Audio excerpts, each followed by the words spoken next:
bonsoir à toutes et à tous et bienvenue pour ce temps d'échange donc, qui vous est proposé dans le cadre d'un projet qui s'appelle Réunir.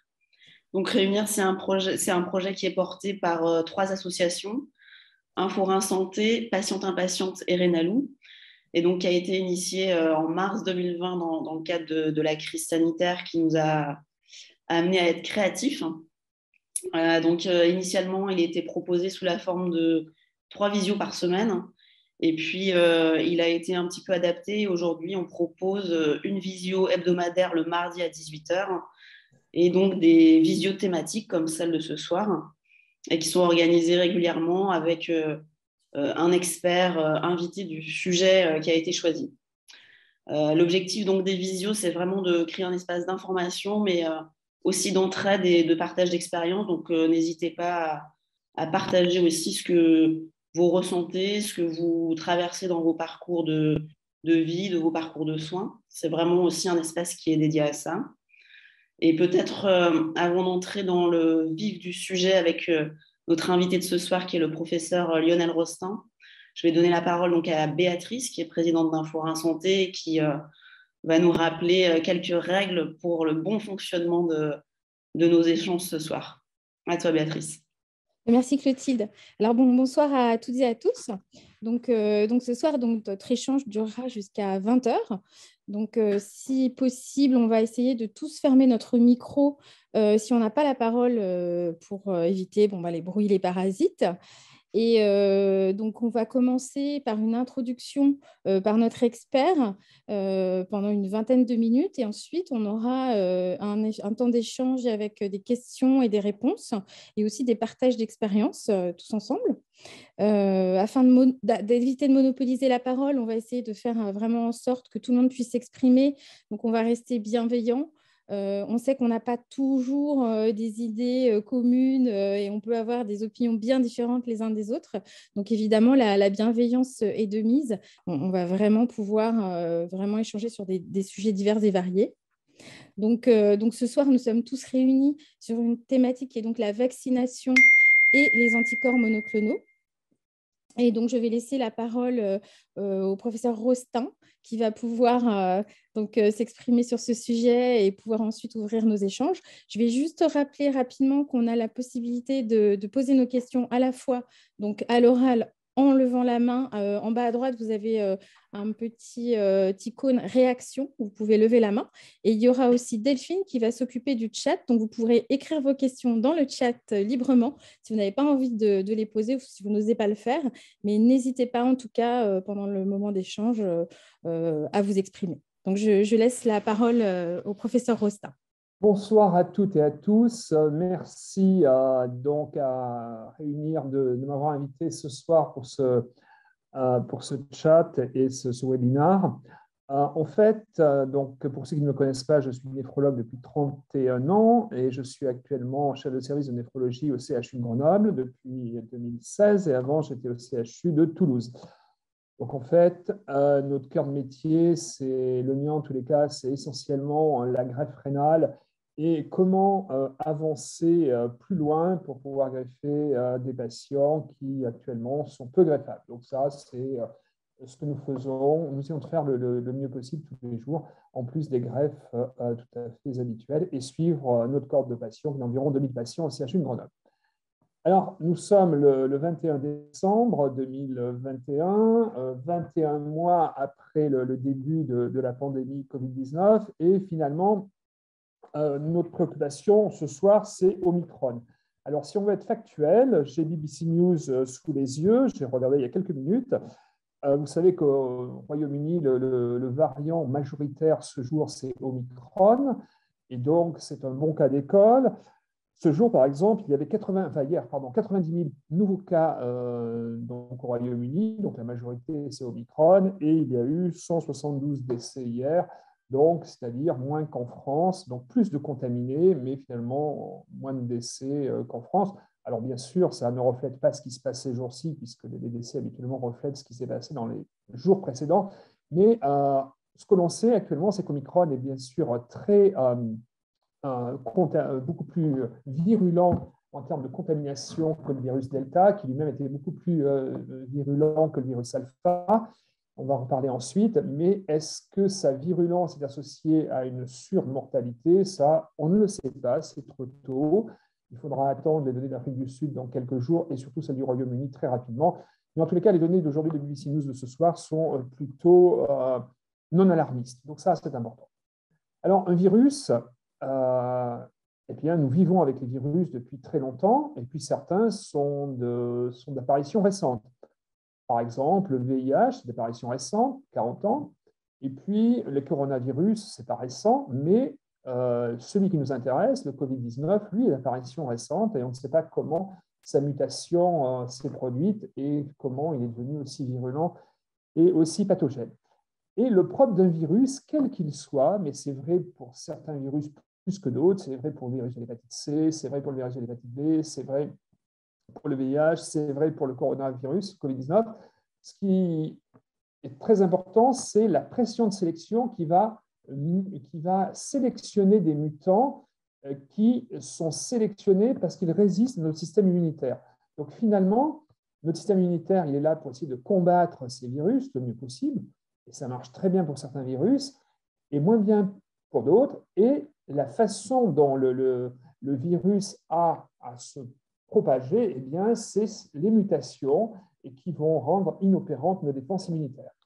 Et pour le Covid-19, eh c'est quelque chose d'important. Pourquoi? Parce que jusqu'à hier ou avant-hier, finalement, on avait des vaccins qui étaient très protecteurs vis-à-vis du variant Delta, dans la population générale. On ne parle pas des déprimés, on en parlera tout à l'heure.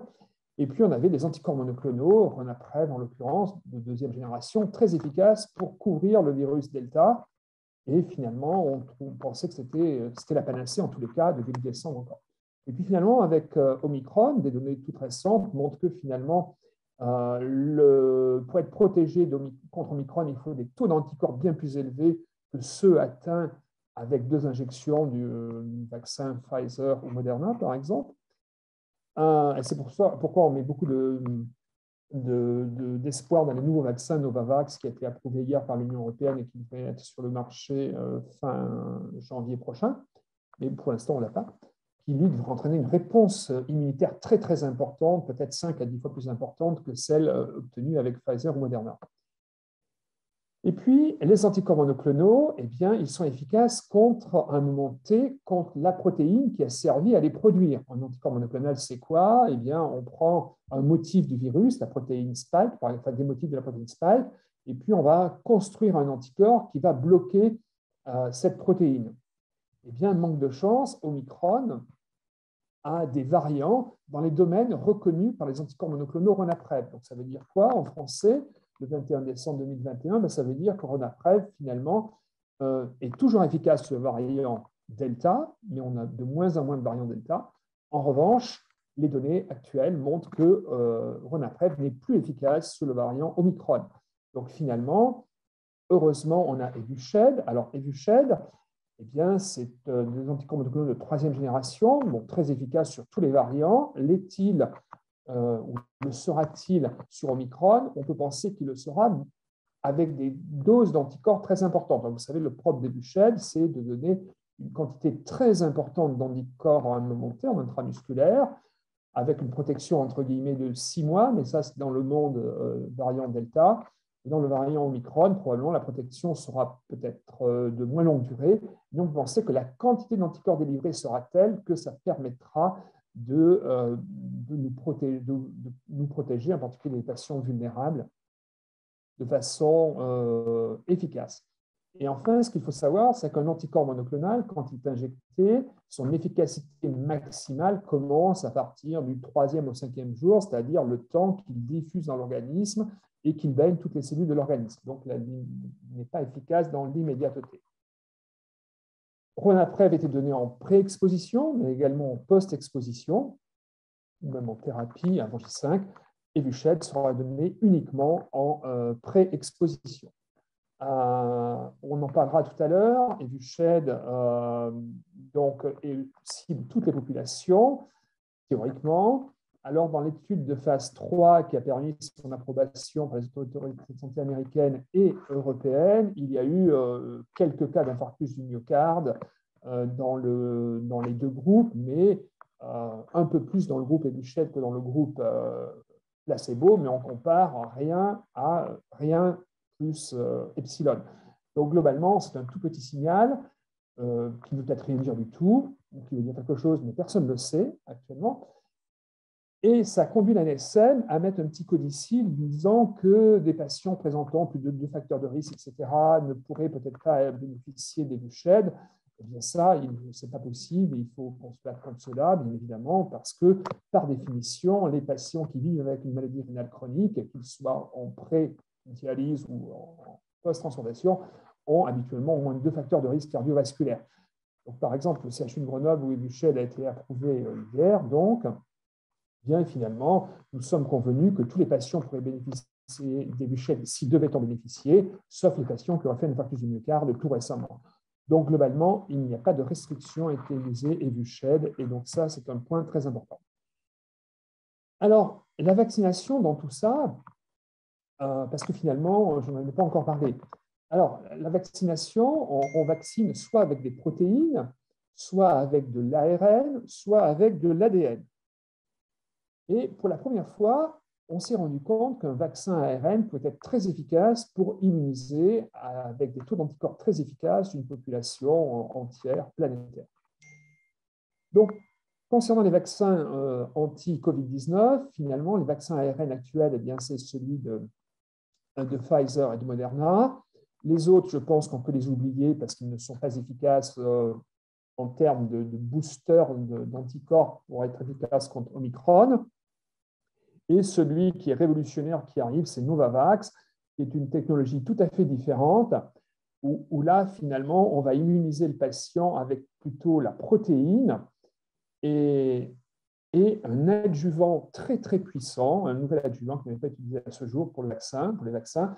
Et avec cet adjuvant, finalement, la réponse anticorps sera pratiquement 5 à 10 fois supérieure à ce qu'elle était avec Pfizer ou Moderna. Donc, globalement, le titre d'anticorps obtenu sera très important et permettra en tous les cas de couvrir ou de nous protéger contre Omicron. Alors ça, c'est pour les patients immunocompétents. Pour les patients vulnérables, dont les immunodéprimés, dont les patients vivant avec une maladie rénale chronique, eh bien, la réponse anticorps, d'une part, c'est-à-dire les anticorps anti-Covid, et la réponse cellulaire, c'est-à-dire les lymphocytes T anti-Covid, peuvent ne pas apparaître de façon aussi importante ou ne pas apparaître du tout. Pourquoi? Parce que le système immunitaire des patients, de ces patients, en particulier les transplantés, est déprimé, et c'est volontaire pour éviter le rejet, par des anti-rejets. Et certains de ces anti-rejets, finalement, empêchent la production d'anticorps. C'est par exemple le rituximab qu'on peut donner en cas de désimmunisation ou en cas de rejet humoral chronique actif. C'est le sérum anti-lymphocytaire qu'on donne en post-greffe immédiat qui va faire disparaître tous les lymphocytes pendant 3 à 6 mois. Et puis, c'est également les autres anti-rejets. Alors finalement, le tacrolimus, la cyclosporine ne sont pas vraiment péjoratifs vis-à-vis d'une réponse anticorps ou cellulaire chez les immunodéprimés transplantés. En revanche, l'acide nicophénolique, le CEL7, le mifortique, et a fortiori une molécule, le bêta-7, sont des molécules qui vont empêcher, c'est leur propre, la synthèse d'anticorps. Et donc, de fait, les patients qui sont sous ces molécules auront plus de difficultés à faire des anticorps. Mais certains en feront, d'autres pas. Et on ne connaît pas encore à ce jour les variables qui vont concourir à la production ou à la non-production d'anticorps contre le Covid dans cette population-là. Quoi qu'il en soit, contre le variant Delta, on estime qu'il faut un titre d'anticorps au moins supérieur à 264 BAU, donc c'est l'unité de mesure des anticorps pour être protégé, mais on pense que ce taux doit être au moins 10 fois supérieur si on veut être protégé contre Omicron. Donc voyez-vous, le seuil n'est plus du tout le même. Alors, il est certain qu'au jour, ce jour, 21 décembre là, 2021, il faut la première chose à faire, probablement, c'est de faire une injection, pour ceux qui n'ont pas fait ou fait, une 3e injection, pour ceux qui n'en seraient pas encore là, ou surtout une 4e injection pour ceux qui ont déjà fait la 3e. quel que soit le taux d'anticorps. Je dis bien quel que soit le taux d'anticorps parce que notre raisonnement et notre approche n'est plus la même avec Omicron qu'elle ne l'était avec le variant Delta. Et donc, il faut un maximum d'anticorps. Donc, finalement, on n'a rien à perdre à faire une 4e dose, même si la 3e a été faite il y a 3, 4, 5 semaines. Je pense que ce n'est pas le problème. Hein. Le problème, c'est d'augmenter le taux d'anticorps. Et puis, il y a les patients qui ont déjà fait 4 doses et qui n'ont pas d'anticorps.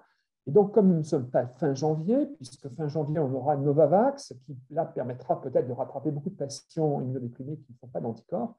En attendant, il reste 1 mois et demi. Eh bien, ces patients-là doivent émarger à Evusheld dès que possible, c'est-à-dire le plus tôt possible pour avoir les anticorps protecteurs. Et puis enfin, la question que vous devez vous poser et qu'il faut se poser finalement, c'est je n'ai pas d'anticorps protecteurs ou je n'en ai pas beaucoup, je vais recevoir Evusheld dans 1 jour, 3 jours, 5 jours, 1 ou 2 semaines. Qu'est-ce que je fais en attendant? Et bien en attendant, c'est non seulement renforcer les gestes barrières, mais ça vous le faites déjà toutes et tous, donc ça, ce n'est pas le problème, mais c'est peut-être s'auto-confiner quelque temps, le temps d'éviter d'attraper Omicron pendant cette période où vous n'aurez pas encore Evusheld et où Novavax n'est pas disponible, pour mettre le maximum de chances de ne pas attraper ce variant dans cette période-là d'1 mois et demi où finalement tout le monde n'aura peut-être pas la protection nécessaire et voulue. Ensuite, vous allez me dire, mais où est-ce qu'on en est des antiviraux? Paxlovid, qui est l'antiviral de chez Pfizer. Donc, malencontreusement, lui, il ne sera pas disponible en Europe avant fin février. C'est un médicament qui sera donné uniquement en post-exposition immédiate et précoce, c'est moins de 5 jours, mais qui est très efficace. L'autre antiviral dont le ministre des Solidarités de la Santé pensait qu'il pourrait transformer le paysage en traitant un maximum de patients à domicile dès qu'ils sont potentiellement contaminés, eh bien, le Molnupiravir est inefficace, guère plus qu'un placebo contre le variant Delta, donc on peut l'oublier contre le variant Omicron. Donc, quand nous aurons Paxlovid, possiblement que nous aurons un outil supplémentaire pour traiter les patients qui en ont besoin dès la contamination à Paris. Paxlovid possiblement va interagir avec le tacrolimus et donc ça obligera effectivement les médecins à adapter au mieux la posologie de l'un et de l'autre aux patients. Il faudra que nous discutions de la place d'Evusheld finalement pour que tout le monde puisse en bénéficier. C'est-à-dire qu'à partir du moment où tout le monde pourra en bénéficier, la question est comment en bénéficier à la maison. C'est-à-dire qu'effectivement, c'est 2 intramusculaires, une dans chaque fesse, hein, et les anticoagulants ne sont pas une contre-indication à cet intramusculaire. Il faudra simplement bien comprimer après l'intramusculaire. Mais c'est comment faire en sorte que tous les patients qui en auront vraiment besoin, c'est plus de 100 000 patients certainement, 200 000, eh bien, puissent l'avoir non pas dans 2 mois, mais rapidement. Et donc ça, c'est un défi organisationnel, car effectivement, c'est comment acheminer le produit de la pharmacie PUI, donc c'est la pharmacie hospitalière qui va délivrer le produit, pour qu'ensuite le patient puisse le faire injecter chez lui. Mais en attendant, bien sûr, nous commencerons à injecter les patients dans nos unités d'hôpital de jour ou à un hôpital de domicile. Et puis enfin, les patients, certains ou certaines sont déjà sur Ronapreve, eh bien, ces patients-là vont bénéficier très prochainement, non pas d'une autre injection de Ronapreve, bien sûr, ils vont bénéficier d'une injection d'Evusheld. Alors, il y a une question qui se pose aujourd'hui, ces jours-ci en tous les cas, et dans les jours qui viennent, c'est finalement une personne a le Covid, et la question c'est est-ce qu'il a le variant Omicron ou pas? Ça, c'est la question fondamentale, parce que si par chance, il a encore uniquement, s'il a le variant Delta, eh bien, toutes nos armes thérapeutiques, c'est-à-dire Ronapreve, sont efficaces, et donc il devra en bénéficier. En revanche, si c'est Omicron, eh bien, pas du tout. Donc, je crois qu'il est vraiment important que nous puissions avoir dans les 24 heures le résultat génomique dans nos laboratoires de virologie pour les patients qui le requièrent, c'est-à-dire les immunodéprimés, quelle que soit la cause de l'immunodépression. Ça, c'est important. Donc, à Grenoble, chez les patients particulièrement immunodéprimés qui sont identifiés ainsi, le séquençage est fait pour avoir la réponse au lendemain, pour pouvoir au mieux adapter le traitement, puisqu'il ne sert à rien de donner du Ronapreve à un patient chez lequel ça ne fera strictement rien. En revanche, si c'est un variant standard, c'est-à-dire Delta, le Ronapreve a tout son intérêt pour la prise en charge médicale. Je vais, je pense, m'arrêter là, puisque ça fait 20 petites minutes que je parle. Je n'ai peut-être pas tout dit, mais finalement, au vu de vos questions, ou de vos interrogations, ou de vos suggestions, eh bien, je serai amené à les commenter, et je laisse donc nos deux modératrices. Voilà, je laisse la parole à nos deux modératrices. Merci. Merci beaucoup, Lionel. Alors effectivement, je vois déjà que Laurent réagit, donc n'hésitez pas à prendre la parole en levant la main comme l'indiquait Béatrice, ou à écrire dans le chat. Je pense qu'il y a déjà des échanges qui ont débuté. Donc Laurent, n'hésite pas, à toi la parole si tu veux poser une question ou t'exprimer. Merci Clotilde. Oui, juste une petite question pour le professeur Rostin au sujet du taux d'anticorps. Vous avez évoqué un taux d'anticorps nécessaire 10 fois supérieur aux fameux 260 qui sont actuellement. Est-ce que c'est précis? Est-ce que c'est quelque chose que vous avez mesuré ou est-ce que c'est encore flou en fait? Oui. Non, c'est encore flou. C'est issu de données in vitro et c'est une extrapolation. Donc finalement, peut-être que dans une semaine, on aura plus de certitude, mais à ce jour, ce que l'on sait, c'est que la quantité d'anticorps protecteurs doit être bien supérieure à ce seuil-là si on veut vraiment être protégé contre Omicron. Voilà. Donc on peut penser que si on est entre 500 et 1000, ce qui est à peu près le cas de beaucoup, voilà, il faut faire extrêmement attention et ne pas sortir pour éviter Omicron. Tout à fait. Et le message, c'est ceux qui sont à 2-3 mois du dernier appel peuvent faire le 4e ou le 5e maintenant. C'est seulement la meilleure chose à faire. Et du coup, le 5e peut se faire 3 mois après le 4e? Je pense qu'il n'y a pas de... Oui, il peut se faire. C'est-à-dire qu'il n'y a pas de données il n'y a pas de données scientifiques pour dire que c'est pertinent ou impertinent. Je ne sais pas si c'est impertinent, mais pour moi, ça me semble pragmatiquement raisonnable. Merci pour ces précisions. Je vois aussi que Valérie, vous aviez levé la main. Oui, absolument, parce qu'en fait, j'ai reçu mon injection de Renopreve ce matin. Super. La question que je voulais quand même poser, c'est que j'ai eu une 4e dose, j'ai généré un peu d'anticorps à partir de la 3e et stabilisé au niveau de la 4e. Bon, pas énormément, hein, j'étais bien en dessous des 260, j'étais à 60. Il y avait une toute petite réaction. La question que je voulais savoir, c'est est-ce qu'effectivement, dans le cadre de ce protocole de Renopreve, on aura bien une mise à niveau par rapport à l'Omicron en cours de protocole avec les sérologies. Voyons comment ça se passe avec l'Omicron et les sérologies, ça va bouger. Et ce qui m'inquiète un peu, c'est qu'on nous a demandé d'envoyer à la Sécurité sociale un document comme quoi on n'est plus réceptif, en fait, on n'a plus de vaccination. En fait, on est sur le protocole d'anticorps monoclonaux. Donc, est-ce que ce n'est pas gênant si éventuellement on couple à un moment donné vaccination et anticorps monoclonaux, ne serait-ce que par rapport à un pass sanitaire, par exemple? Il y a deux aspects de votre question. La première, c'est médical et l'autre qui est purement pratique. Voilà. Sur le plan médical, il n'y a aucune contre-indication à un moment T à faire Novavax, par exemple, elle sera disponible pour des patients qui seront sous Evusheld. Donc ça, c'est très clair. En revanche, concernant le pass sanitaire, donc je ne suis pas très bien placé pour en parler. Donc effectivement, aujourd'hui, nous avons commencé à distribuer à nos patients qui le demandaient un certificat CERFA disant que finalement, voilà, c'est plus la peine de les vacciner, ils sont sous Ronapreve parce qu'ils ne font pas d'anticorps. Mais le combat, à mener, c'est comment faire en sorte qu'effectivement le pass sanitaire soit valide pour ces personnes-là, bien sûr. Et j'ai oublié de dire aussi tout à l'heure, peut-être, mais je le dis très rapidement, les transplantés rénaux qui sont greffés à partir d'aujourd'hui chez nous, par exemple, c'est-à-dire les gens nus, parce qu'ils sont nus, ils n'ont pas d'anticorps, eh bien, on leur fera une perfusion d'Evusheld à la sortie d'hospitalisation à J5, J6, pour qu'ils soient couverts, qu'ils aient des anticorps ou pas. Je ne crois pas, me tromper, mais il me semble que comment dire, la prise d'anticorps monoclonaux ne fait pas tomber le pass sanitaire. Hein, effectivement, un certificat je crois qu'il y a la nécessité d'avoir un certificat associé pour maintenir le pass sanitaire. Et ce certificat, il y a un certificat, un formulaire officiel que nous pouvons utiliser depuis aujourd'hui, là, en tous les cas. Donc, voilà, je peux le faire passer éventuellement. On a des questions dans le chat. Donc, on a Stéphanie qui nous demande qu'est-ce qu'elle peut bénéficier. Elle est greffée depuis 8 ans. Elle a eu 4 doses de Pfizer et elle a très peu d'anticorps. Et elle retourne au CHU le 6 janvier. Que peut-elle demander à ses néphros?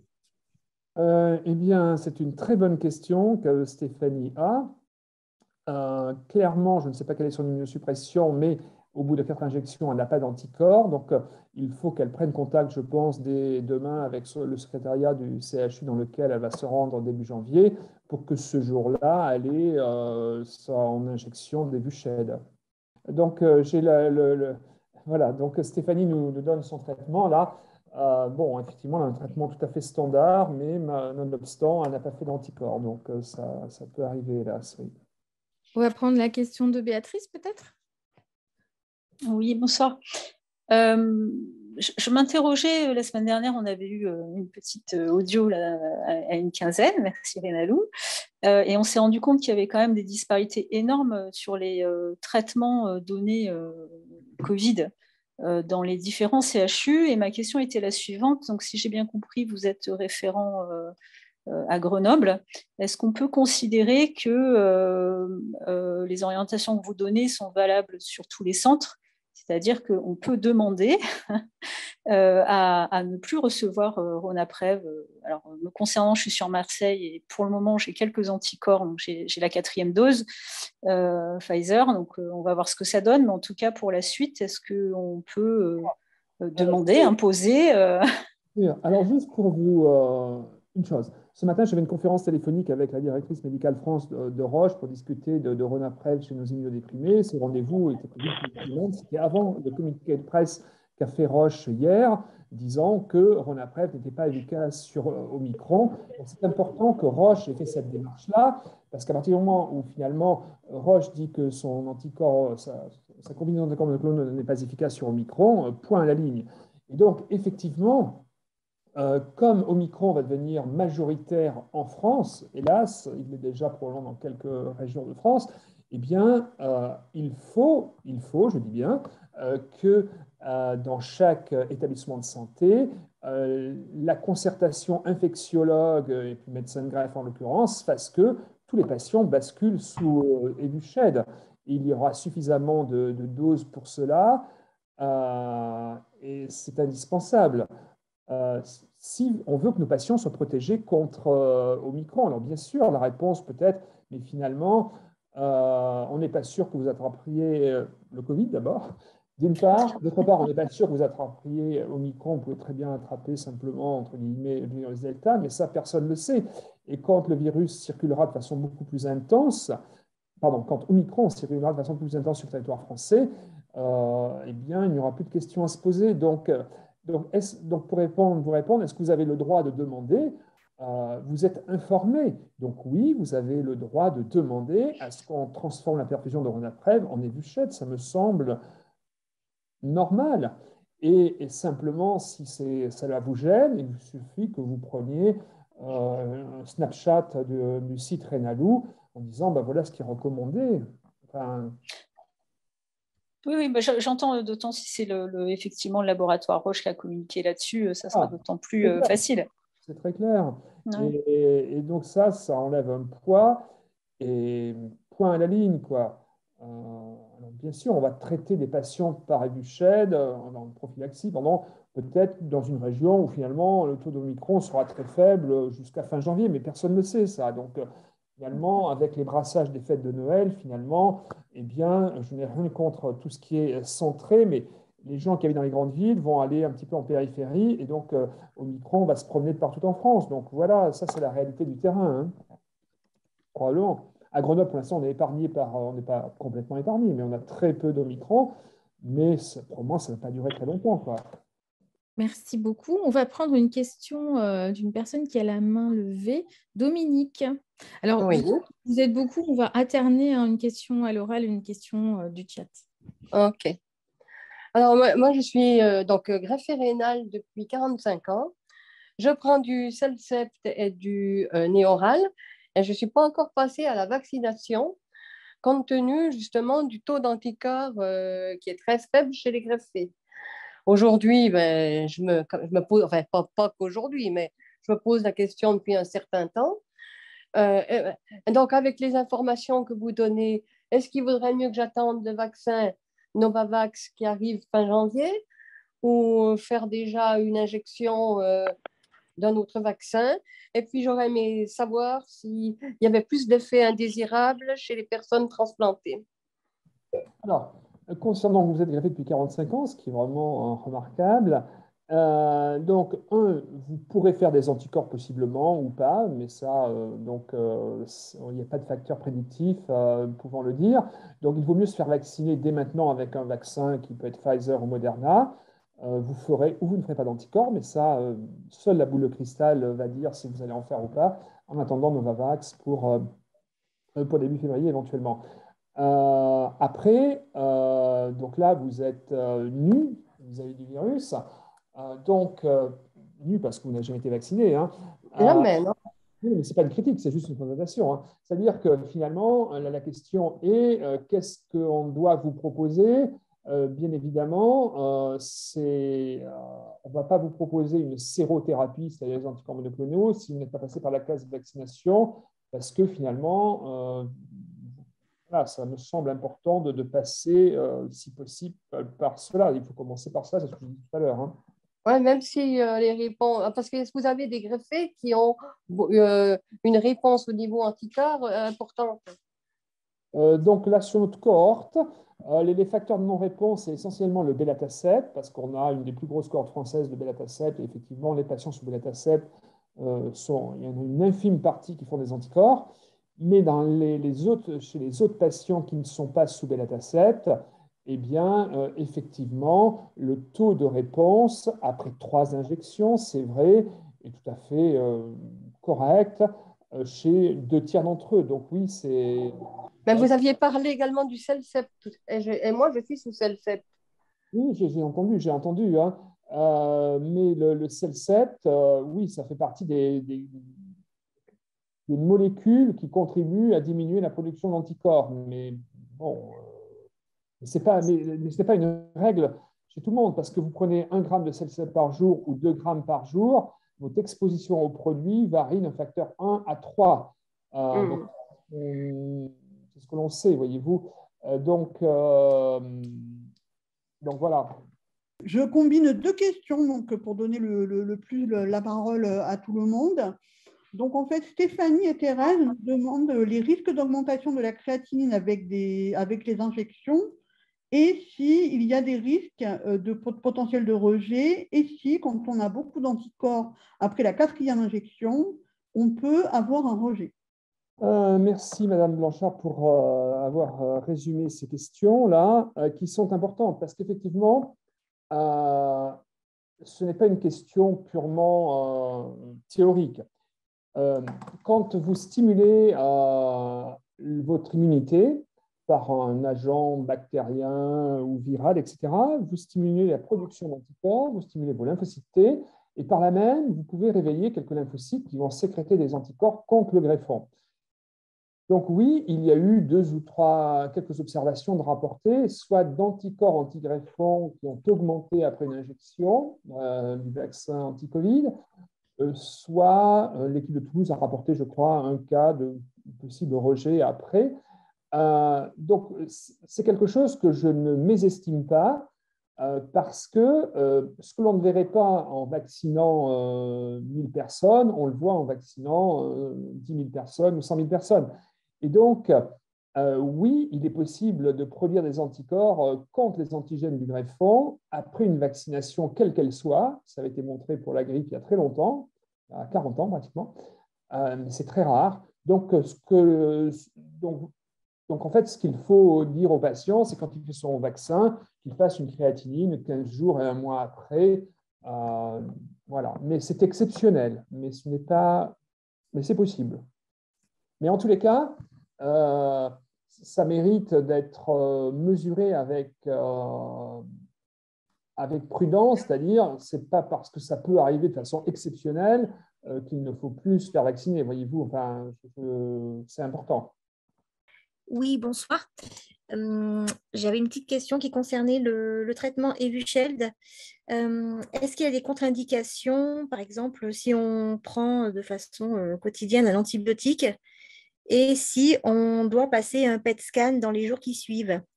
Ou est-ce qu'il vaut mieux attendre de faire les examens et prendre l'Evusheld ensuite? Ou ça n'a pas vraiment de… Alors, la seule chose à savoir, c'est quand on fait des perfusions d'immunoglobuline intraveineuse, c'est-à-dire des IVIG. Alors, il y a quelques équipes encore qui donnent des immunoglobulines intraveineuses, soit dans le cadre d'un rejet humoral, en traitement d'entretien, soit dans le cadre d'une maladie avec un virus qui affecte le rein. Eh bien, ces IVIG sont tellement importantes en quantité qu'elles vont complexer le rituximab, elles vont complexer Evusheld, elles vont complexer Ronapreve, etc. Donc, ça veut dire que ça rend le produit Evusheld ou Ronapreve inefficace. Donc, en pratique, il n'y a aucune contre-indication à la temporalité d'injection d'Evusheld, sauf chez les patients qui seraient sous forte dose d'IVIG toutes les 3 semaines, par exemple, où là, il faudrait faire Evusheld, effectivement, 2 semaines après les doses d'IVIG, voyez-vous. Je ne sais pas, j'espère avoir été assez clair. C'est-à-dire que la temporalité pour Evusheld, il n'y en a pas, sauf chez les patients qui reçoivent du clérigue ou des choses comme ça, pour un rejet humoral chronique ou pour une néphropathie avec un virus. Alors, en fait, c'est vrai que moi, je n'ai pas un problème de santé au niveau des reins. En fait, j'ai un autre problème de santé et je dois avoir un traitement qui est le rituximab. Voilà. Mais avant mon prochain traitement, je dois passer un PET scan. Alors, je ne sais pas quand est-ce que je dois pouvoir faire l'Evusheld. Peu importe quand. Pourquoi? Il n'y aura pas de complexe rituximab Evusheld. C'est-à-dire que l'un ne va pas neutraliser l'autre. Donc, il n'y a pas de souci. OK. Et pour le PET scan, non plus? Aucun. Il n'y a pas de souci. Evusheld sont des anticorps monoclonaux. Ça veut dire quoi? C'est des immunoglobulines qui vont diffuser progressivement à partir des muscles fessiers dans le sang et qui vont aller chercher le Covid quand ils le trouvent. Hein, voilà, mais il n'y a pas d'interaction. Aucune. D'accord. OK, très bien. En même temps, le vaccin contre la grippe et le même jour, le vaccin contre le Pfizer ou Moderna, bien évidemment. Hein, c'est ce qu'on recommande aux patients. Anne, c'est enfin à toi. Donc, je combine 2 questions. Donc, la question de Anne qui demande du coup si vous incitez tout le monde à faire une injection de Novavax. Et Thierry qui nous demande si après 3 doses, on peut faire une injection de Novavax et si c'est à partir de février. Oui, c'est très important. C'est-à-dire que finalement, quand Novavax sera disponible, probablement, il faudra se faire un boost. Donc, ce ne sera pas avant fin janvier, début février. Et d'ici là, on aura un petit peu vu la virulence et la dangerosité d'Omicron si elle existe. Donc, globalement, présentement, le 22 décembre, demain, finalement, il faut faire une injection, si vous rentrez dans les cases, une injection de Moderna ou de Pfizer. Et puis, effectivement, après, on fera une injection de Novavax dans 2 mois, 1 mois et demi, 2 mois, quand il sera disponible. Et pour la deuxième question, j'ai déjà eu 3 injections, j'ai peu d'anticorps. Est-ce que j'attends? La réponse est non. On fait la 4e maintenant. Et puis, on verra dans 1 mois et demi pour Novavax. Alors, je vois que Valérie aussi souhaitait prendre la parole. C'est à vous. Oui, effectivement, parce que j'avoue, je suis un petit peu décontenancée ayant eu donc le Renopreve ce matin et je me rends compte que finalement, ça va servir à rien avec le nouveau variant. En admettant que j'attrape la Covid, est-ce que dans ce cas-là, si je l'attrape, je vais pouvoir bénéficier dans ce cas-là d'une injection d'Evusheld, oui, dans ce cas-là en plus? Si jamais j'attrape le Covid, qu'est-ce qui est prévu dans ce cas-là? Donc d'abord, là, si vous avez eu Ronapreve aujourd'hui, vous avez effectivement, vous l'avez eu, donc vous êtes protégé du variant Delta, ça, il n'y a pas de souci. Oui. C'est sûr. Concernant le variant Omicron, la réponse est il n'est pas protecteur. Voilà. Donc, Evusheld, effectivement, c'est pour vous, c'est la prochaine injection. Alors, le débat est, parce qu'effectivement, chaque hôpital est doté d'un lot d'Evusheld, hein, et par exemple, à Grenoble, là, on nous a rappelé que, certes, on pouvait le prescrire à tout le monde, à tous ceux qui en avaient besoin, pardon, mais qu'il fallait respecter, mais j'espère que ça va tomber dans quelques jours, 3 à 4 semaines après le dernier Ronapreve pour faire Evusheld, voyez-vous. Mais pour répondre à votre question, Evusheld, c'est uniquement de la prophylaxie, c'est-à-dire qu'il n'y a pas d'études, il n'y a pas d'études de thérapie. C'est-à-dire que pour Ronapreve, il y avait 2 études pivotales, dont une qui était pour le traitement des Covid précoces, qui montrait que c'était efficace, d'accord? Pour Evusheld, on n'a pas d'études. Donc, ça veut dire, si je résume, ça veut dire que demain, on attrape la Covid, il n'y a rien qui puisse nous aider par rapport à ceux qui ne sont pas immunodéprimés qui l'attrapent et qui ferait qu'on n'aille pas en réa. Voilà, c'est bien ça. C'est bien ça. Ok, c'est bien résumé. Et c'est toute l'importance au moins de symptômes, de pouvoir aller au centre, au CHU duquel vous dépendez pour bénéficier, par exemple, d'anticorps monoclonaux type tocilizumab, qui est un anticorps anti-IL6 récepteur, qui est donné dans les Covid potentiellement, qui peut évoluer vers une forme grave, voyez-vous. Donc, ça, c'est important. Ou d'autres. Il y a une étude qui est tout récemment qui montrerait que les anticorps monoclonaux anti-interleukinin, l'interleukinin, c'est une molécule très importante dans l'inflammation et probablement dans les lésions pulmonaires induites par le Covid. Il y a une étude qui a montré que quand on bloque l'interleukinin par une molécule qu'on donne dans les maladies de Crohn ou dans les rectocolitis hémorragiques, qui s'appelle l'Humira, eh bien, probablement, on fait reculer la mortalité de façon très importante. Donc, effectivement, les patients immunodéprimés pourraient ou peuvent déjà en bénéficier, puisque ça fait partie de certains protocoles déjà en réanimation. Merci beaucoup. On va donner la parole à Franck. Oui, alors bonjour à tous, bonjour professeur. Donc moi, Franck, j'ai 42 ans. J'ai eu 3 greffes rénales, la dernière date de 2002. Traitement, je ne vais pas dire comme tout le monde, mais Celcept, cortisone et puis, je ne sais plus, Advagraph. Voilà. Ma question, voilà. Alors, moi, là, je ne vis pas trop bien ce qui se passe en ce moment avec Micron. Mon médecin traitant m'a mis sous anxiolytique ce matin. Pourtant, tout le monde essaye de me rassurer. Par rapport à d'autres personnes, j'ai la chance d'avoir développé énormément d'anticorps, puisque ma dernière prise de sang, ma dernière sérologie est à 1990 BAU au bout de... Ouais, j'avais fait la 3e dose au mois d'avril, et là, je viens de faire la 4e dose il y a une semaine. Ma question était, est-ce que, bien sûr, hein, je fais super attention, je m'isole, est-ce que je peux souffler en me disant, avec tous ces anticorps, est-ce que je suis quand même bien protégée? Oui, probablement, puisque vous aviez beaucoup d'anticorps avant de faire la 4e dose, puisque le taux d'anticorps que vous me signalez était avant la 4e dose, donc on peut penser que là, vous aurez une super réponse. Donc, effectivement, vous êtes probablement comme une personne de la population générale. Donc, ça, c'est bien.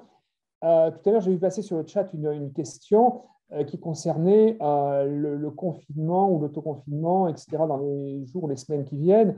Moi, je pense que dans ces périodes de grande convivialité, là, où on a tous à cœur de se retrouver ensemble, je pense qu'il faut exiger de chaque participant au repas du 24 ou du 25 qui vient débarquer chez vous, qu'il soit vacciné, bien sûr, mais éventuellement un test PCR, parce que, je veux dire, c'est ça, se protéger.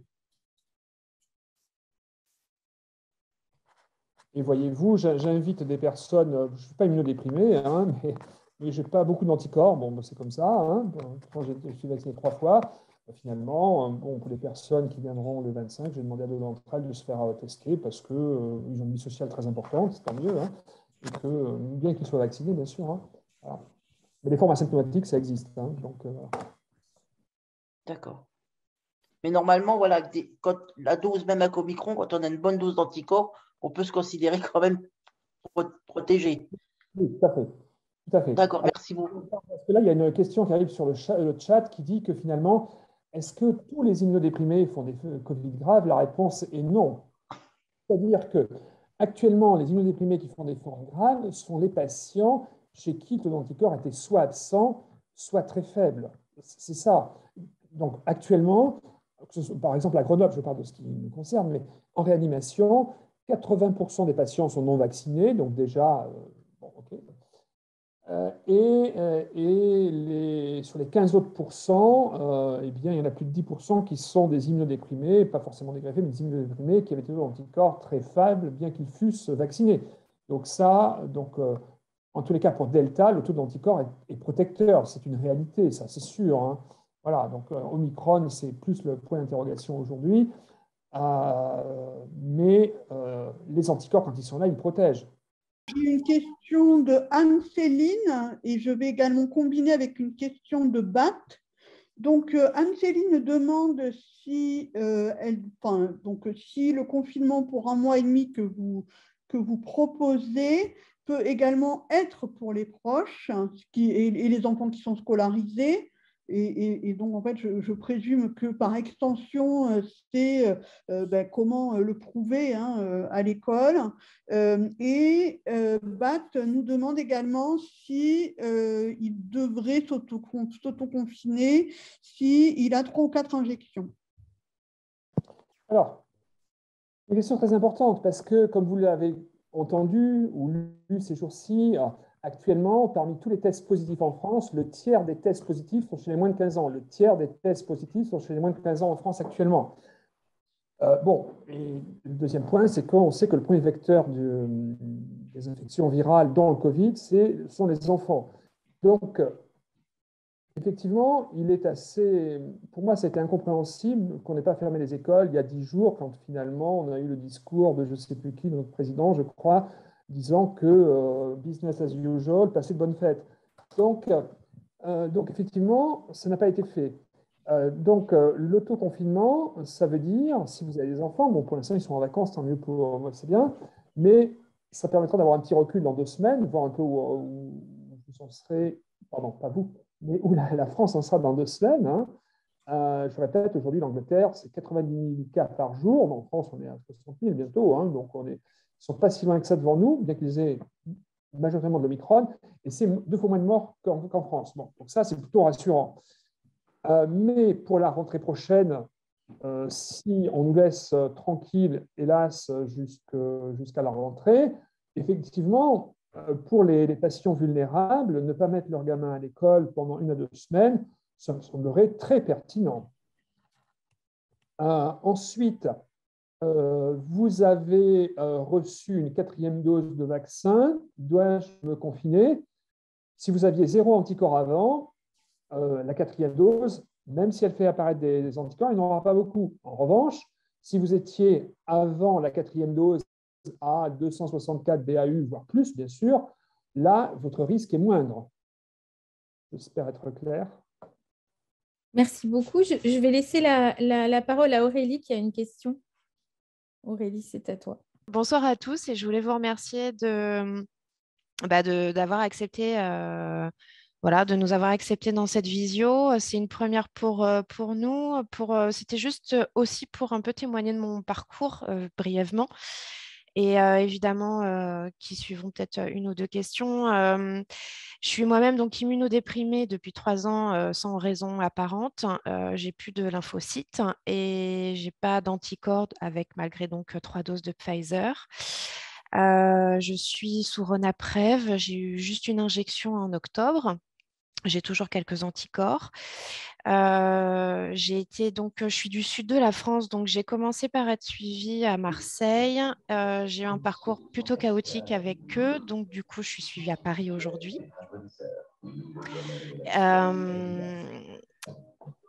Voilà, donc en fait, le professeur qui me suit à Paris, évidemment, on a parlé des Vusheld. Il m'a dit que pour l'instant, il voulait attendre encore un peu pour justement être sûr de l'effet que ça pourrait avoir sur Omicron. Je ne voudrais pas retomber dans le même combat que ça a été pour Ronapreve parce que j'ai un peu couru après pour l'avoir, ce que je trouve déjà un petit peu... ce que je trouve pas normal, mais voilà, ça a été déjà compliqué de bénéficier du Ronapreve. Je voudrais pas que ça redevienne compliqué de bénéficier des Vusheld. D'autant plus que, étant dans le sud de la France et étant suivie à Paris, c'est vrai que ça me met dans une situation un peu paradoxale parce que ça veut dire qu'il faut que je prenne le risque de prendre le train, d'aller à l'hôpital où on est en pleine crise, où je ne suis pas protégée pour avoir les vues Shield. Donc, bon, voilà. Donc, ça met un petit peu dans une situation un peu paradoxale. Voilà, avec mon compagnon qui est à côté de moi, on a pris le parti de laisser nos enfants à l'autre parent, puisqu'on est une famille recomposée. Donc, ça fait quelques mois qu'on ne voit plus nos enfants. Ça a été un choix difficile, mais je pense nécessaire pour se protéger. Voilà, donc ça amène... Excusez-moi, je suis un peu émue. Est-ce que tu as une question? Tu veux prendre le micro? Excusez-moi, je passe le micro, pardon. Bonsoir à toutes et tous. Non, c'est vrai que les questions qu'on se pose, c'est comment, tu l'as dit un peu, c'est comment pouvoir bénéficier sans combat, en fait, de Dévuchel. Ça a été effectivement, tu l'as dit, très compliqué depuis le 8 août, je crois, où c'est autorisé. Nous, on avait fait la demande à Cochin pour finalement en bénéficier en octobre. C'est vrai que tu étais suivi, toi, à Marseille. On n'a eu aucun son, aucune image, malgré nos mails et nos coups de téléphone durant toute la crise sanitaire, ce qui est terrible, quoi, parce qu'on était vraiment, comment dire, seul au monde, voilà. Et c'est aussi pour ça, effectivement, que moi, je renouvelle les remerciements. Ça a été un phare dans la nuit, l'association Renalou. Voilà. Alors, juste un petit commentaire, effectivement. Vous n'avez pas de lymphocytes depuis 3 ans. Pour ceux qui se posent des questions, les lymphocytes, effectivement, c'est très important dans les défenses anti-infectieuses, bactériennes, parasitaires, virales. Et quand un greffé rénal est greffé aujourd'hui, qu'on lui donne des sérums lymphocytaires, il n'a plus de lymphocytes pendant 3 à 6 mois. Donc il est nu, c'est-à-dire que son système immunitaire est à nu. Et donc, il n'y a pas que les lymphocytes, il y a bien sûr les anticorps. Mais globalement, effectivement, vous n'avez pas répondu à 3 injections, vous avez Ronapreve, c'est parfait. Et là, vous êtes dans les clous pour bénéficier des Vuched dès demain ou dès la semaine prochaine, puisque vous n'avez pas d'anticorps après 3 injections. Donc, point à la ligne. Et merci beaucoup aussi pour votre témoignage, Aurélie et votre compagnon. On ne connaît pas le prénom, mais c'est vrai qu'on a eu beaucoup de retours, comme vous l'évoquez, de variations de pratiques entre les équipes sur l'accès au Ronapreve. Donc, je pense qu'effectivement, il y a sans doute un grand sentiment d'isolement et finalement, vous n'êtes pas les seuls non plus, malheureusement. Donc, on a espoir que ce ne soit pas du tout la même situation qui se mette en place pour Evusheld. Et pour Evusheld, juste pour dire une petite remarque, je l'ai déjà dit tout à l'heure, mais je le répète, finalement, on a eu beaucoup de chance à Grenoble parce que notre infectiologue, professeur Epaulard, est assez finalement ouvert sur la question et on a dit pas d'Evusheld peut-être pour les patients qui ont fait un infarctus récent et pour les autres, circuler, il n'y a pas de souci. Alors, j'espère qu'on ne se trompe pas, c'est-à-dire qu'effectivement, sur les 3700 patients qui ont eu Evusheld dans le monde, il y a eu ce petit signal, mais qui était infime, d'infarctus du myocarde. Il ne faut pas en arriver à la situation aberrante qui serait de dire s'il y a deux facteurs de risque, c'est ce qu'a mis la NSM, on n'en donne pas de facteurs de risque. C'est quoi? C'est l'hypertension et le diabète, ou c'est l'hypertension et le cholestérol. Enfin, je veux dire, il faut, entre deux mots quand même, il faut raison garder. Et globalement, il n'y a pas, enfin, probablement qu'il n'y a pas de souci. Et donc, c'est le pari qu'on a fait. Et donc, c'est très important. Et c'est important quand les patients vont discuter avec leur néphrologue. Et donc, c'est pour ça que finalement, Renalou et son patient ont tout leur rôle à jouer pour dire que finalement, bénéfice-risque, c'est aux patients aussi de dire finalement, moi, mon bénéfice, où est-ce qu'il est, quoi. C'est vrai que c'est parfois, je rebondis sur ce que dit M. Rostand, donc sur le fait d'être acteur. Et du coup, je prends un peu la casquette de patiente partenaire et puis je réponds un peu à la question de Anne.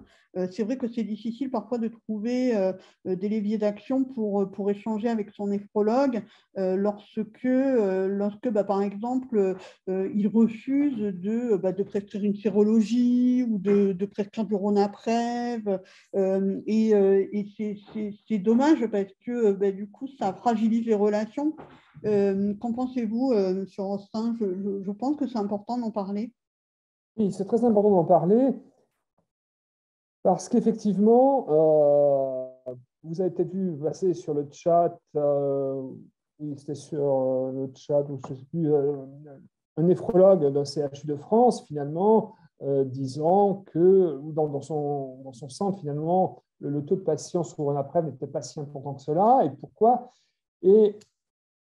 Je ne sais pas, parce que certains diront que ça coûte cher, d'autres diront que ça n'est pas sûr que ça protège, etc., etc.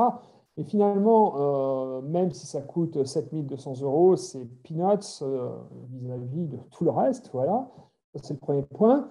Et le deuxième point que soulevait Mme Blanchard, c'est effectivement la confiance en son néphrologue. Donc ça, c'est très important. Mais quand vous vous heurtez à un mur, je pense que ça peut être compliqué. Alors, bon, il y a déjà le problème de la sérologie. Bon, je veux dire, la sérologie, n'importe quel médecin devrait la prescrire pour qu'elle soit, bon, déjà. Mais ensuite, c'est effectivement, j'ai droit à Evusheld parce que j'ai eu mes 3 injections, mes 4, j'ai pas d'anticorps. Donc, vous êtes dans les cases, point barre, hein, je veux dire, voilà. Et pourquoi je ne l'aurais pas? Et pourquoi il faudrait que le patient fasse un combat pour l'avoir? Donc ça, c'est une autre paire de manches et ça peut être très angoissant, bien sûr. Donc, je n'ai pas de réponse, mais alors ça dépend de chaque centre. Il y a des centres dans lesquels finalement vous êtes attaché à un médecin, au sens propre et figuré. Dans d'autres, comme le nôtre, finalement, bon, il n'y a pas d'attache parce que finalement les patients sont vus par Pierre, Paul ou Jacques, voilà. Même s'il y a bien sûr des décisions collectives qui sont prises, heureusement. Mais ça peut être problématique. Et effectivement, Ronapreve, finalement, pour les immunodéprimés, il y a 10 centres sur les 32 qui en prescrivent beaucoup, quoi. Qui en prescrivaient, pardon.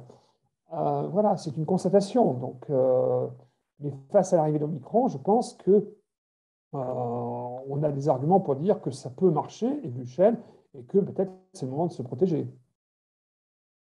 Parce que le taux d'anticorps chez les immunodéprimés est globalement plus bas que chez les immunocompétents. Et ce n'est pas toujours vrai, puisqu'on a vu ce soir des patients qui avaient des taux d'anticorps très élevés, tant mieux. Voilà. Merci beaucoup. On va laisser la parole à Gérard. Bonsoir professeur, bonsoir tout le monde.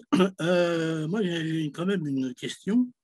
J'ai eu 4 doses de vaccin qui n'ont pas fonctionné, donc on m'a injecté des anticorps et la prochaine injection est dans 3 mois. Or, il y a des régions où ils ont des injections d'anticorps tous les mois. Alors, est-ce que c'est une histoire d'argent ou je ne sais pas, ou médicale?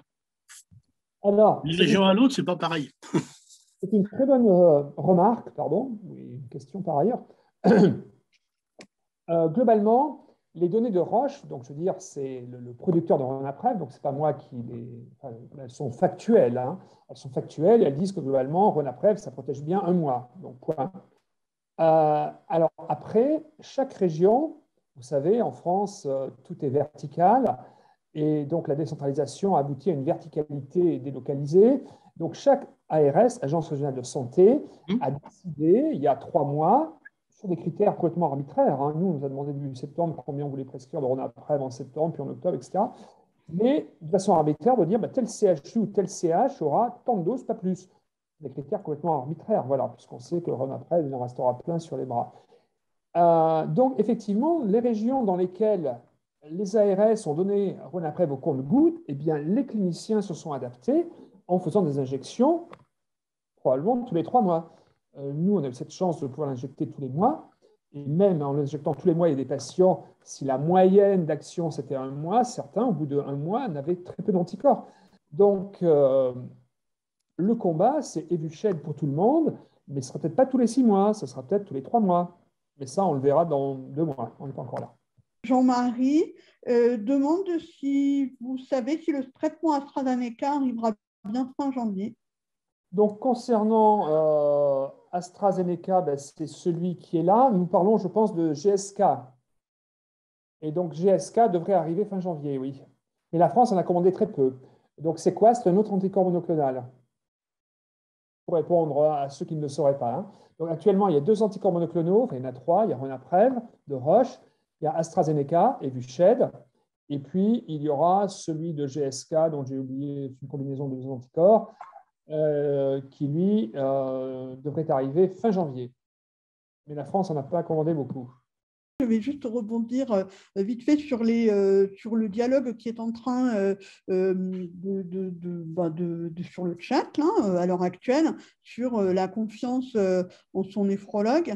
Pour ma part, je suis intimement convaincue qu'en ayant un dialogue et en insistant avec bienveillance, on doit pouvoir arriver à échanger ensemble sur ce qui est un point bloquant, notamment les sérologies, sur l'accès au Ronapreve, peut-être parfois changer de médecin si on en a la possibilité, ça permet un petit peu de répit et d'échanger autrement. Et aussi, pour être serein, de dire, enfin serein, zen, de dire finalement, Roche dit que Ronapreve n'est plus efficace sur le variant Omicron, point à la ligne, Evusheld est probablement, enfin parce qu'il y a beaucoup plus d'anticorps de toute façon, probablement efficace. Donc, j'ai tout intérêt à ne plus avoir Ronapreve. Enfin, je veux dire, ça, le patient peut le dire. Enfin, parce que les patients ont le droit d'être informés. Les patients sont très informés. Nadine, c'est à vous. Bonjour, merci. Alors, moi aussi, je suis de Grenoble. J'appelle un peu pour mon fils qui a 15 ans, qui a un syndrome néphrotique idiopathique et sous rituximab. Il est corticodépendant et donc la 4e vaccination était prévue un peu loin. Donc là, je viens d'avancer la date, d'après ce que j'ai vu. Je voulais savoir s'il doit aussi passer par les injections dont vous parliez, là, justement, d'anticorps monoclonaux, en plus du rituximab ou pas. C'est une très bonne question. Vous savez que le rituximab est donné, par exemple, dans des maladies inflammatoires, des rhumatismes inflammatoires. Et par exemple, l'équipe de Grenoble a des patients qui ont du rituximab comme seule thérapie pour des rhumatismes inflammatoires et qui sont sur Ronapreve. Parce qu'effectivement, ces patients-là ont zéro lymphocyte quand ils ont eu le rituximab. Et donc, ils ont peu de chances de faire des anticorps. Donc, votre fils, qui a un syndrome néphrotique, qui a 15 ans, qui a déjà eu 3 injections, la question est de savoir s'il a développé des anticorps ou pas. Oui, il a 469 à la prise de sang d'il y a 8 jours. Bon, donc il est urgent de lui faire le rappel demain ou après-demain, ça c'est la première chose à faire. Hein. C'est pris. On commence par ça. Et puis après cela, donc effectivement, voir si ces anticorps rebondissent ou pas suffisamment pour voir s'il doit bénéficier d'Evusheld ou pas. Alors, vous allez me dire, mais je ne comprends plus là, parce que sur rituximab, on n'a plus de lymphocytes. On a 2 variétés de lymphocytes. Oui, c'est les CD20 chez lui. On a tous des lymphocytes T et B. Les T, c'est les killers, c'est ceux qui tuent. Et les B, c'est ceux qui font les anticorps. Mais les B, ils font des anticorps que s'il y a les T avec. Et votre fils, il a du rituximab. Donc, avec le rituximab, on tue les B, mais on laisse les T. Ça veut dire quoi? Ça veut dire que malgré tout, eh bien, les lymphocytes T, ils ont quand même concouru à ce que des plasmocytes d'autres cellules fassent ces anticorps en l'absence de lymphocyte B, voyez-vous. Alors, quand on a eu du sérum antilymphocytaire après la greffe, là, on n'a plus de lymphocyte T, et bien, les lymphocytes B, ils sont paralysés. Donc là, on fera de l'Evusheld parce que c'est ce qu'on a essayé de faire, parce qu'ils n'ont pas de lymphocyte T, donc ils ne feront jamais d'anticorps, donc c'est sûr. Hein. Il y a eu plusieurs questions à ce sujet, Monsieur Rostin. Est-ce que vous pensez que, par exemple, à 2 fois le taux recommandé donc pour le delta, ça peut protéger contre le Omicron, par exemple, si jamais on a 600 de sérologie spike BAU par millilitre? Alors, c'est une très bonne question. Hélas, à ce jour ou à cette heure, là, le 21 décembre, ni les données sud-africaines ni les données anglaises permettent de répondre. Alors, il y a 2 choses. En Afrique du Sud, finalement, ils sont un peu débordés parce que la 3e dose n'avait pas été faite. Ils en étaient encore à la 2e dose. Et en Angleterre, comme vous le savez, le vaccin essentiel était AstraZeneca. Et AstraZeneca, la protection était moindre en absolu, en anticorps, et moins longue dans le temps. Et donc, probablement, c'est pour ça de planer l'Omicron. C'est pour ça que Boris Johnson a décidé de vacciner 1 million de personnes par jour, là, avec le renfort de l'armée. Il y a une semaine, il a pris les justes mesures, c'est-à-dire qu'il faut booster les anticorps. Donc, c'est pour répondre de façon directe à cette question-là, c'est-à-dire que si vous avez 500 BAU, ce n'est probablement pas suffisant. Ça vous protège de Delta, mais possiblement pas d'Omicron. Donc, c'est pourquoi, si vous avez 500, eh ben, ce n'est pas superfétatoire de faire une énième dose, parce que vous avez la chance de répondre. Bien. Puisqu'actuellement, c'est juste pour vous dire, on ne sait pas quel est le taux d'anticorps neutralisant Omicron. Et donc, on ne sait pas si c'est 5 fois plus, 10 fois plus que ce qu'il fallait pour neutraliser Delta. Et je répète, ma petite note d'espoir, c'est les données anglaises que je vous ai lues ce soir en introduction, qui, moi, je me trompe peut-être, enfin, je me trompe, mais peut-être que dans 5 jours, on aura le contraire. Mais enfin, globalement, c'est un peu rassurant, heureusement. On va prendre une question de chat. Donc, M. Rostin, Thérèse nous indique qu'elle a fait une sérologie donc, le 24 novembre suite à sa 4e dose et qu'elle a alors beaucoup vont l'envier, mais un taux à 2700 BAU par millilitre. Donc, elle demande s'il est prudent qu'elle se confine étant donné qu'elle travaille. Alors ça, je ne sais pas quelle est la profession de Thérèse, mais c'est sûr que si sa profession lui permet de faire du télétravail, bravo. Si elle ne peut pas, peut-être qu'un arrêt de travail transitoire serait le bienvenu. Parce qu'après, ce qui est important pour l'infection, c'est la charge virale de la personne qui vous infecte, les particules virales présentes dans un magasin, par exemple, et effectivement, ou dans un restaurant, pire dans un restaurant, parce que dans un magasin, tout le monde a le masque, un restaurant, personne. Donc, effectivement, si vous êtes exposé 10 fois par jour à cette charge virale versus une fois, le risque est pratiquement nul avec vos anticorps si vous êtes exposé une fois que 10 fois, voyez-vous. Donc après, c'est la répétition de la charge virale que vous pourriez éventuellement attraper qui est importante. Donc, c'est-à-dire que vous avez très peu de chances de l'attraper par rapport à un transplanté ou à une personne qui aurait 500 BAU, c'est sûr. Il n'empêche que si on vous expose 10 fois par jour au Covid ou 20 fois, vous avez peut-être plus de chances d'attraper que celui qui est exposé une seule fois, quoi. Du fait de la charge virale qui va être répétée dans le fil du temps.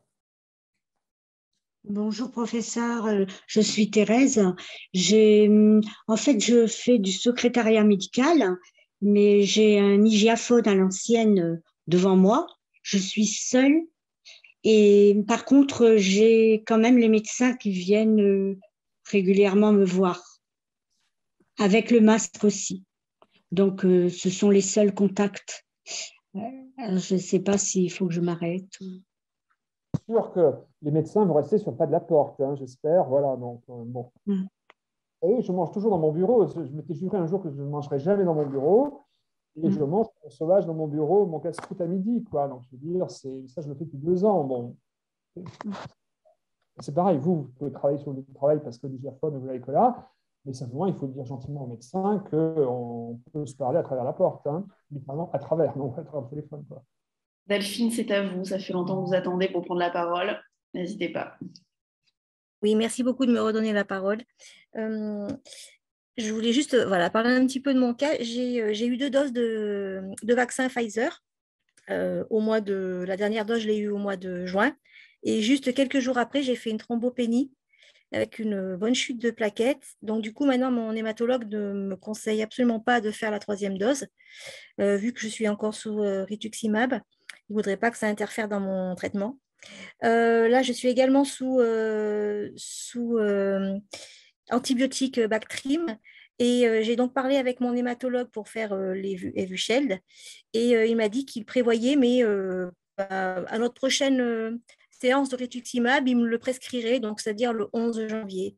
Donc là, j'ai en fait 0 anticorps. Est-ce que vous ne pensez pas que je devrais peut-être le relancer et lui dire de me prescrire Evusheld un peu plus tôt que le 11 janvier?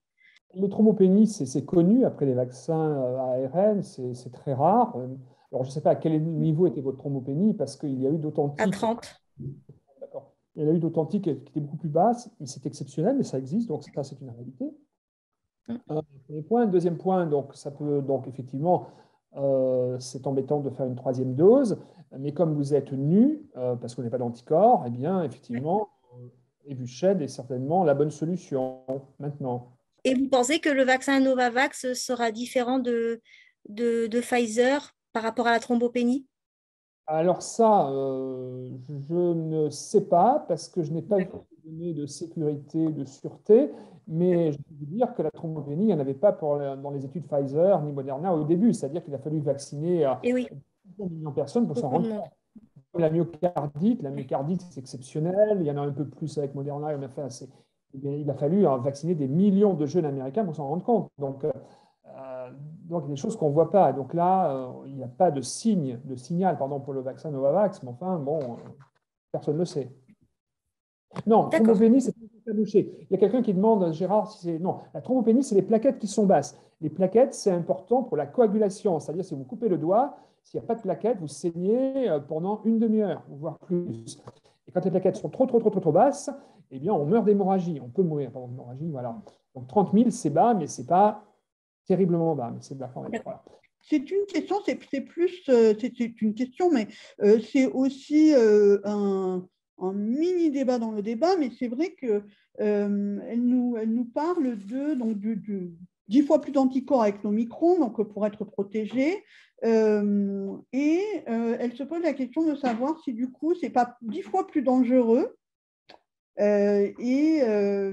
un petit peu, qu'est-ce que vous en pensez Madame Blanchard, j'ai tout bien compris, mais est-ce qu'Omicron est 10 fois plus dangereux que le variant Delta? Probablement pas, parce que si c'était le cas, en Afrique du Sud, même si c'est que depuis 3 semaines, et puis au Royaume-Uni depuis 2 semaines, ça se verrait de suite dans les statistiques. Mais bien sûr, si le variant est 5 fois ou 10 fois plus virulent que le précédent, il va infecter par définition 5 à 10 fois plus de personnes. Et donc, finalement, il peut être plus mortel, mais ce n'est probablement pas le cas. Donc, il y aura plus de personnes qui vont l'attraper, mais in fine, il y aura peut-être plus de mortalité parce qu'il va infecter plus de monde.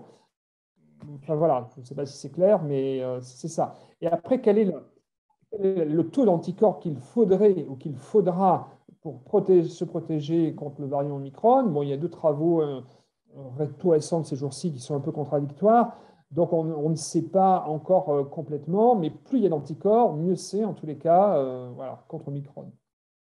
Mais probablement, le fait d'avoir vacciné les gens avant, ou de les exposer probablement à des anticorps monoclonaux, la Evusheld en l'occurrence, probablement ça va limiter la dangerosité du virus.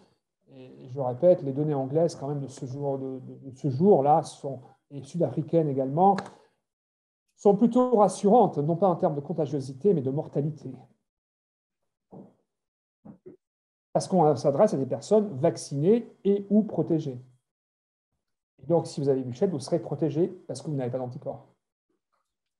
J'ai pu passer une question là, et qui disait, mais si, je ne sais plus ça, monsieur, et si mon néphrologue ne m'en parle pas, justement, vous êtes informé. Les informer, c'est important. Donc, je dis, voilà, moi, j'ai vu passer ça. Regardez, là, c'est marqué, c'est comme le port salut. Regarde l'étiquette. Je n'ai pas d'anticorps, il me faut Evusheld. Voilà, point. Donc, c'est important d'avoir une relation proactive avec votre néphrologue parce que, finalement, il y a 3 types de médecins globalement dans ce type de pandémie. Il y a ceux qui sont au quotidien aux premières lignes, j'en fais pas partie. Je ne suis pas en réanimation, je ne suis pas en infectiologie.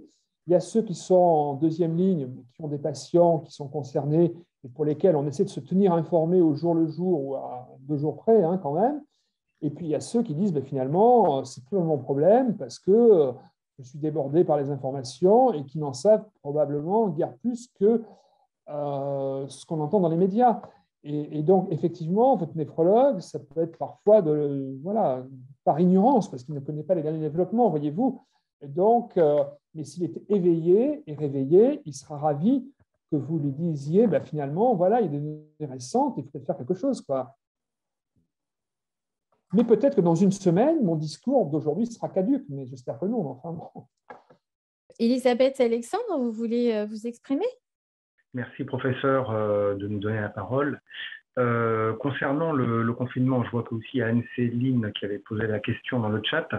Donc, c'est mon épouse qui a été greffée d'un rein.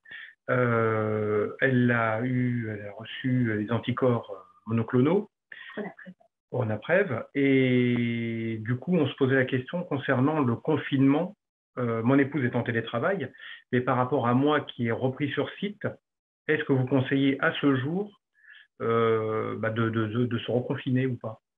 Oui, je pense que c'est pertinent, c'est-à-dire que nous ne sommes pas encore le 15 janvier, et on n'a pas le recul des Anglais, mais je pense que c'est pertinent pour le conjoint ou la conjointe de repasser en télétravail quand c'est possible. Je pense que c'est hautement souhaitable. Ça me semble tomber sous le bon sens, quoi. Sauf si vous travaillez dans un bureau tout seul, vous voyez personne, mais c'est pareil d'être à la maison. Alors c'est même mieux d'être à la maison, voyez-vous. Non, mais l'ennui, c'est de, effectivement, pour mon cas, enfin, c'est vrai que je suis quand même assez isolé, mais par contre, je prends les transports en commun parisiens. D'accord. Le général, les gens mettent le masque, mais bon, voilà, on est quand même confinés dans un wagon. Il serait mieux en télétravail à la maison. Hein. Merci Elisabeth et Alexandre. Valérie, je vois que vous avez une nouvelle question, peut-être témoignage. Oui, non, ça sera très courte. Pourra-t-on tous passer sous Evusheld ou ce sera compliqué si effectivement c'est si efficace que ça? Il y a assez de doses pour tout le monde, parce que pour l'instant, c'est uniquement en prophylaxie. Il y a assez de doses, donc la réponse est oui. Pardon, tous ceux qui en auront besoin pourront passer sous Evusheld. C'est-à-dire que, oui, merci Mme Blanchard de rectifier, bien évidemment, celui qui aura 2500 unités, je pense que ce n'est pas la priorité aujourd'hui. Mais peut-être, je répète, que dans 2 semaines, les données des 15 jours précédents, c'est-à-dire, montreront des choses différentes. Mais à ce jour, Evusheld, il y en a pour tout le monde, c'est-à-dire pour ceux qui en ont besoin, c'est-à-dire pour ceux qui ont des anticorps globalement qui sont bien en deçà de 1000, quoi. 2000, quoi, en deçà, oui. Et les autres, non, pas de suite. Même si on peut penser que plus on en a, mieux c'est. D'accord ? Donc, on a une question de Masse qui est transplantée, qui est actuellement atteinte du Covid et hospitalisée, donc on lui souhaite un bon rétablissement. Il demande que devient son traitement immunosuppresseur. Est-ce que ça doit être arrêté ou pas? Et en cas de rejet, comment est-ce que l'équipe médicale peut gérer la situation?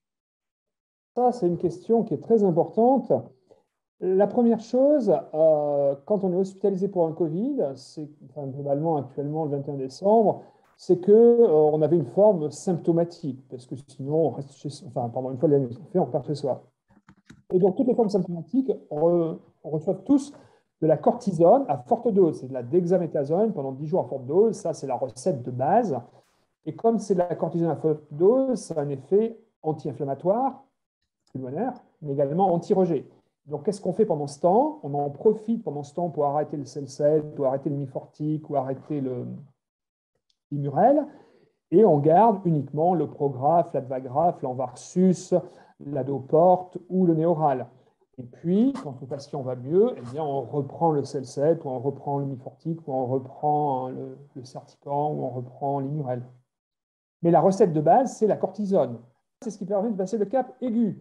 Et donc, passer le cap aigu pulmonaire, ça c'est important, et aigu, le greffon, ça nous permet de baisser l'immunosuppression pour donner au corps, là pour le coup, un peu plus de défense pour se défendre contre le virus qui attaque les poumons. Merci beaucoup. Je laisse la parole à Aurélie qui a une autre question. Oui, alors c'est à la fois une question, une remarque et puis peut-être un conseil à… Alors j'ai oublié leur prénom, mais au couple qui est intervenu sur la question du conjoint et sur le télétravail. Ça a été un combat pour moi de continuer à télétravailler au-delà du décret du 8 septembre qui a annulé le télétravail de droit pour les conjoints. Moi, je travaille dans un établissement qui reçoit du public et qui n'est pas soumis au pass sanitaire. Et le décret qui permettait, qui permettait le télétravail, en fait, a sauté, je pense, à partir du moment où les vaccins sont arrivés, sauf que, manque de chance, le Delta est arrivé en même temps que les vaccins. Donc, la question de la contagion, même entre vaccinés, comme vous le savez, c'est posée de nouveau.